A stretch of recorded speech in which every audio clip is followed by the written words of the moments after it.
Entramos a ver. Sale la blanca. Entramos a la última vuelta en Kentucky. Son los hermanos Busch. Hay humo, es Kurt, herido el auto 1.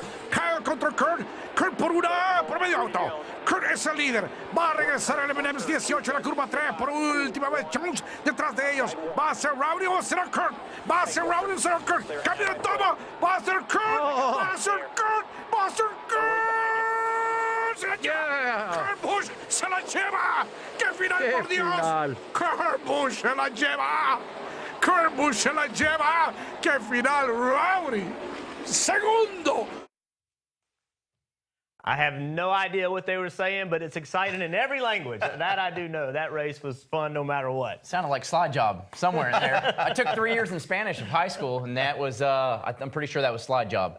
Really? That's what I learned in high school. 3 years of it. The only thing I could get out of that were the two drivers' names, and probably couldn't have got that if I didn't know exactly who they were anyway. But they made it exciting, but you couldn't help but make that exciting. That was a lot of fun to watch. Yeah, that was fun. Well, if you're wondering, you are joining NASCAR America Overtime, and I think we should talk about the racetrack and everything that was done to make that race a really good race. I think the best race we've ever seen in Kentucky. I think the racetrack and that whole group deserves a lot of credit for using the PJ1 traction compound, whatever you want to call it. I thought that was a major move in the right direction. Yeah, you really have to applaud them for making the effort and looking at it. I know they talked to a few drivers about it, but it certainly changed the way that you could drive the racetrack and what we've seen there in the past, and gave drivers options. And when you give drivers options during a race, I don't care if you're running wide open all the time or what you may have to do. If you have options to search around for somewhere that has more grip, and this is a way of doing it, it's way better than Goodyear trying to build a tire that might be better, that might wear more, anything like that. So I applaud them for getting out there and getting the job done.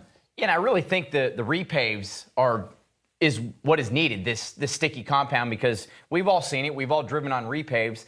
When you get that bottom lane, there's so much grip on it. Nobody wants to get off it. And you can just carry so much speed. So to build the second line, it takes 4, 5, 6 years at these racetracks to really get the bottom worn in so much that you have to start moving up. So to be able to give it for the drivers to have opportunities to have a second lane, and that's been the biggest thing at Kentucky, especially in 3 and 4. You go down in there and there's just no grip and you slide through the corners. So to have something for the drivers to lean on, we saw throughout the course of that race, it was 2 to 3 wide for a lot of the race, and the drivers really had confidence to go into that PJ1 and know that their car was going to stick in the second lane. I think it's a clear understanding of that now. The whole industry is starting to realize it's not just the car. Yeah. It's not just the tire. It's not just the track. It's a combination. With this aero package and engine package, that you run on 1.5 miles today, you have to have another lane.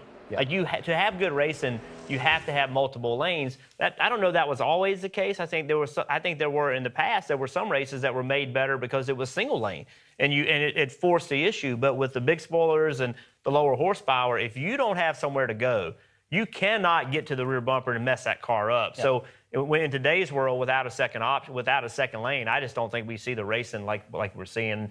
And I think it's a combination of all of those things. Yeah, and they're just, as you said, they're just doing a great job. NASCAR, the teams, Goodyear, these racetracks. And we saw so many times when cars would try to get, Denny Hamlin kept sticking out to me because he kept driving it to somebody's bumper and he'd not get there and just completely wash the nose out. And if it's single lane, you're just following a driver waiting for the guy in front of you to do something like that and lose the momentum. So it was great racing. The finish was fantastic. So a lot of these tracks need to keep doing that, I really think. Yeah, where's that next place that's going to step up and make that happen, that maybe the racing hasn't been as good as what we expect, that they're going to step up and put something down and give it a try and see if it improves the racing? I mean, I would think Pocono. I mean, we saw with this aero package, it was single file a lot of the race, except on restarts. So maybe if you can build the second lane through 3 or even through 1, it'll really allow that. And they are. This weekend, when we go to Pocono, they are going to lay it down. I think Michigan's a place.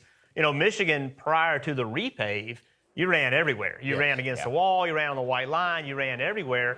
And since the repave, the line has just never moved up. It's fascinating to me why it hasn't. Yeah. They didn't change the angle of the banking. They didn't change any of that, but it's never moved. And I think for the race to be as good as it can be at Michigan, we need we need 5 grooves at Michigan, if that makes any sense. It's so fast that I think the cars need to get further away from each other than they do at some other racetracks. So I believe Michigan would be a good place. Yeah, I have to agree because I missed that racing that I grew up racing on at Michigan, that track where that's why I always told people it was my favorite track to race on because you literally had so many options. You might start the race literally with your left side tires below the white line that separated the actual racing groove and track to the apron. You could be below that starting. Before the day was out, you were scraping the bumper against the wall up top, and you had to make decisions as to when that was that you made that progression up the racetrack. Yeah, since they did that, the whole repave and everything, the bottom lane at Michigan, especially in 1 and 2, the banking kind of falls off a little bit, so the cars were really nervous down there.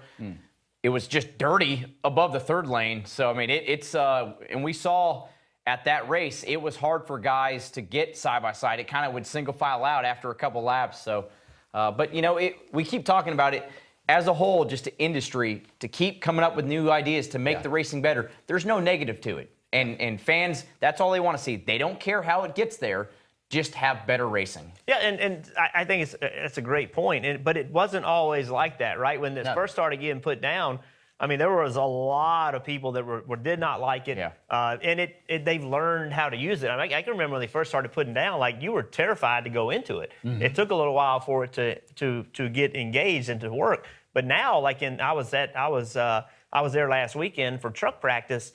And halfway through the first truck practice, they were running in it. So now they figured out how to put it down and when to put it down in the week. And so now I'm like you, I don't see a negative. I don't see where it's causing any problems at all. So this is something that I believe is helping move the sport forward. And we talked about Michigan, we talked about Pocono, and there's a lot of other ones that I think. Never Martinsville. Never Martinsville. We don't need multiple grooves on a short track. Make it 1 groove. But appreciate the conversation, and appreciate you guys for listening. Hey, Motorsports fans, thanks for watching. Make sure you hit subscribe before you go for all the latest news and highlights across motorsports.